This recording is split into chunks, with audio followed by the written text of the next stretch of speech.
Save किया था ना? मैं सिर्फ इसलिए गया था क्योंकि उसने मुझे कॉल किया, that's it. But listen तो. Save it for someone else. जिंदगी में सेव करना जरूरी है, मगर जब बात पैसों की हो, सिर्फ सेविंग से काम नहीं चलेगा। इक्विटी म्यूचुअल फंड्स में इन्वेस्ट कीजिए और अपने सेविंग्स को आगे बढ़ने का मौका दीजिए। Mutual fund investments are subject to market risks. Read all scheme-related documents carefully. Empress Kungsheng, mother to the Emperor Lizong, fifth of his line, exploded with the righteous rage familiar to generations of children from Diwali pranks gone wrong. A ground rat, a kind of simple bamboo firework, had escaped the display in the imperial garden, bounced across the room, and blown up under the throne of the silk-swaddled dowager empress.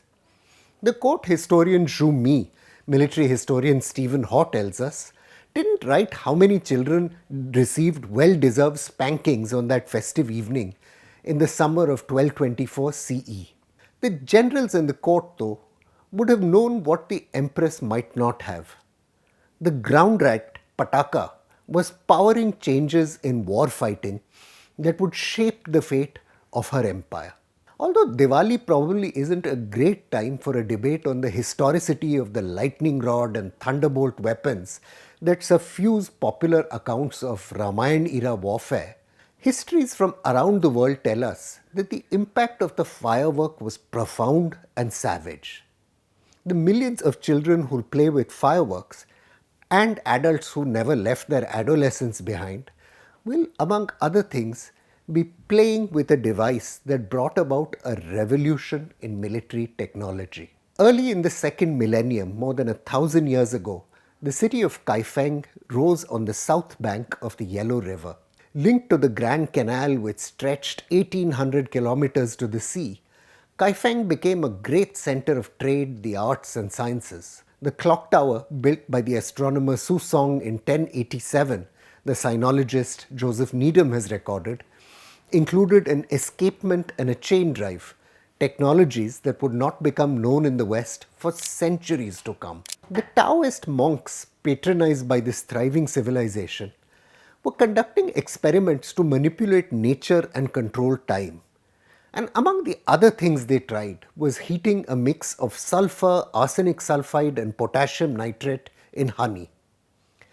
Those experiments, Needham has noted, and those of you who remember their chemistry will know, didn't always end all that well for the monks. And of course, they didn't manage to control time either. But the fireworks that so upset Empress Kungsheng was born. Estimates by historians suggest that gunpowder weapons were in use by around 1000 CE. The technology had evolved enough to play a role in the siege of Kaifeng in 1127. The weapons might not have been decisive against mounted cavalry. The emperor was led off as a slave by his nomad captors, but it showed enough promise for armies to invest in its further development. Faced with Mongol armies at the gates of Kaifeng, the armies of the Jurchen Jin used the same core technology to fight back. An imperial chronicle, Haw has recorded, records the use of the fire lance, likely designed to destroy enemy catapults and emplacements. To make the lances, a medieval chronicle records, 16 sheets of imperial yellow paper were made into a tube some 2 feet long, which was filled with willow charcoal, iron filings, fragments of pottery, sulfur, arsenic and such like things, and bound to one end of the lance with a cord. Each soldier carried a small iron pot containing fire to light the lance when near the scene of battle. Flames shot out from the front of the lance to a distance of more than 10 feet. For their part, the Mongols also deployed their own devices, firing not just stone balls, but, and a medieval chronicle tells us, iron pots filled with gunpowder. In other contemporary battles, the Mongols deployed what were called huapao from their ships, decimating enemies with that kind of primitive artillery. Like in 1127, the Battle of Kaifeng didn't end well for its rulers. The Jurchen Jin emperor and princess were slaughtered, and the women, including the dowager empress, were led off to the north as slaves. From the middle of the 13th century, as Mongol armies began to sweep into the west, civilizations with no knowledge of gunpowder began to experience its lethal effects, uncomprehending of what had befallen them.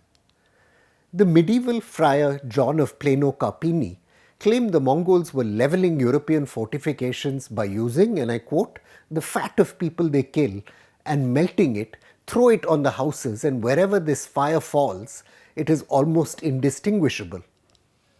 The armies of Prince Henry of Breslau similarly found themselves confronted by a cloud with a foul smell that envelops the Poles and makes them all faint, so that they are incapable of fighting.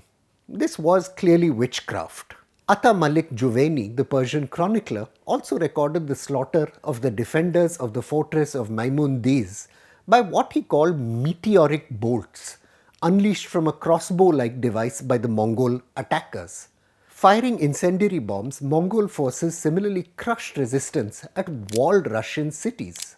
The Mongols, the historian Haw observes, had founded the world's first gunpowder empire.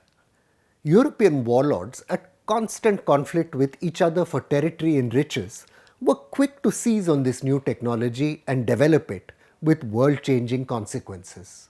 Gunpowder arsenals, the historian Iqtidar Alam Khan has recorded, began to be developed in medieval Indian armies around the 13th century, possibly brought here by Mongol mercenaries. Even though colonial writers like Henry Eliot have speculated that knowledge of gunpowder might have been present in early Hindu civilizations, the scholar P.K. Gode, who is one of the few historians to have investigated gunpowder in India, notes that the earliest Sanskrit manuscripts with the formulae date to about the late 15th century and early 16th century. Possibly these drew on earlier Chinese texts. Fireworks displays, however, had become pretty common in Kashmir, Delhi, Gujarat and Vijayanagara by the 15th century, even featuring at people's weddings. The chakra, still used on Diwali by children, was put to innovative uses like separating fighting elephants.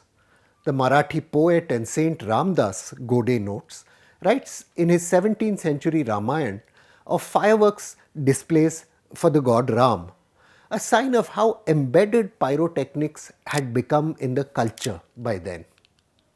Later medieval battles involved the growing use of cannon as well as small arms. In comparison with Europe though, the metallurgical technology available in India was quite backward. The flintlock musket too began to be deployed by Indian armies quite frequently. But the lack of a state-organized system of production as well as the loose contract system which governed Mughal armies at the time prevented effective development and use of the technology. The consequences, as we all know, would become clear when European imperial powers overwhelmed far larger Indian armies. Fireworks aren't obviously a cutting-edge technology any longer, but this story shows how enmeshed revolutions in military technology can be with popular culture and toys. Adolphe Penot's 20-inch wind-up planosphere toy aircraft was built long before an actual aeroplane. Nikola Tesla's 1893 wireless radio, the modern drone we see flying today. These things sit on the lines between the toy, the scientific breakthrough and the killing machine. This Diwali, you may or may not be choosing to set alight some potassium nitrate, carbon and sulfur. But it's a good occasion to remember the incredible forces unleashed across the world by the monks who sat around playing with some chemicals in a corner of China more than 1,000 years ago.